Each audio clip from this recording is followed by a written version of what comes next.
Targeting matters, just not as much as people think. And if you've ever tightened your targeting, added more filters, narrowed the audience, and sat there wondering why nothing actually improved, this episode is going to make a lot of sense.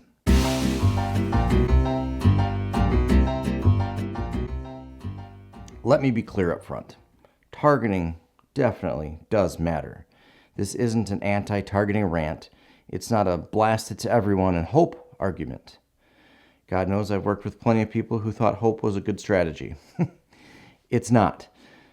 Anyway, targeting is not the magic lever people think it is.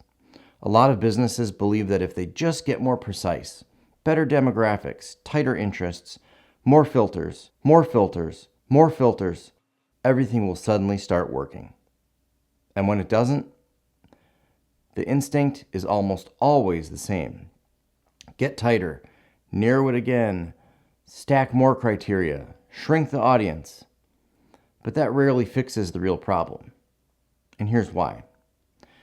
Targeting can help you avoid wasting money, but it does not create intent. Just because someone fits your ideal customer profile doesn't mean they're ready to buy right now. Platforms are very good at guessing interests and behaviors, but they're not very good at predicting timing or trust or urgency. Being the right person is not the same thing as being the right moment. And this is also where platforms oversell how precise this stuff really is.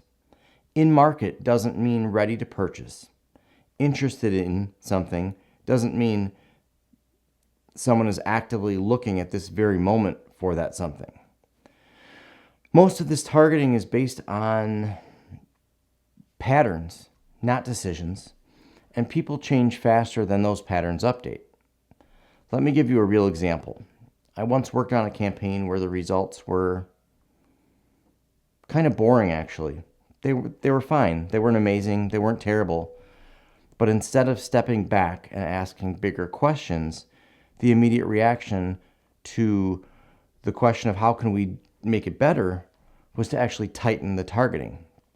So we narrowed the age range, we layered in interests, we filtered behaviors, we just kept shrinking the audience essentially.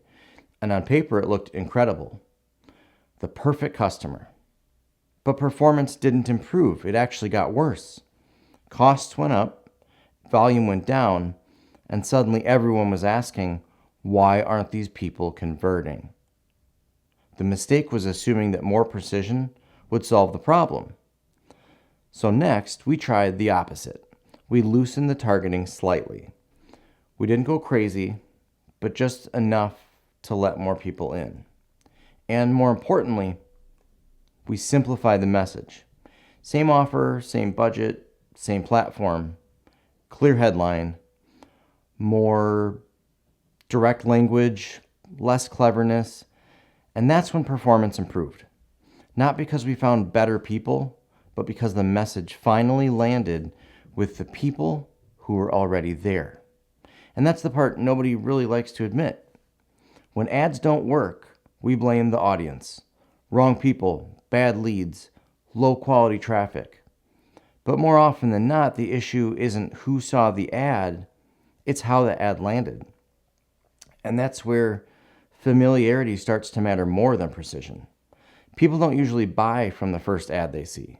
They buy from the brand they recognize, the company they've seen a few times, the name that feels familiar, the one that doesn't feel risky. And that recognition almost never comes from perfect targeting. It comes from repetition. You don't need to reach everyone. You just need to reach the right people enough times.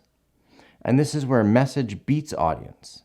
You can put the wrong message in front of the perfect audience and still get terrible results.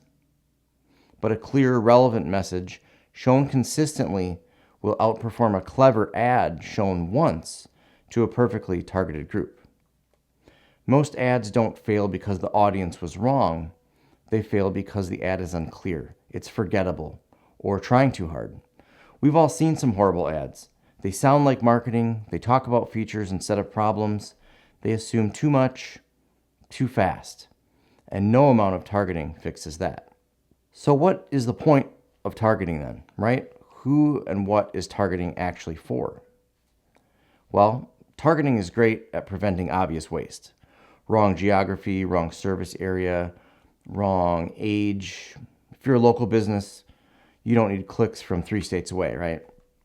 If you serve homeowners, renters probably aren't your audience. Targeting is excellent at guardrails, but it's not a replacement for clarity, consistency, or patience. Targeting helps you show up in all the right places, but it's also what you say and how often people see it that actually sticks.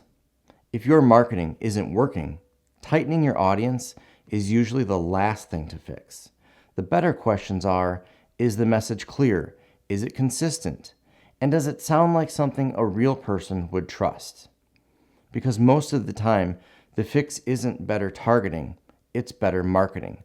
Clear messaging, more repetition, more repetition, more repetition, more patience, and fewer filters pretending to do the work that the message should be doing on its own. Sometimes you just got to turn around and go back to basics.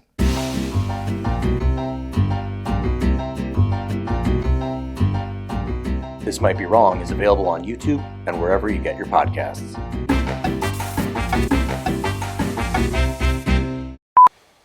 That definitely might be wrong. We'll see what happens.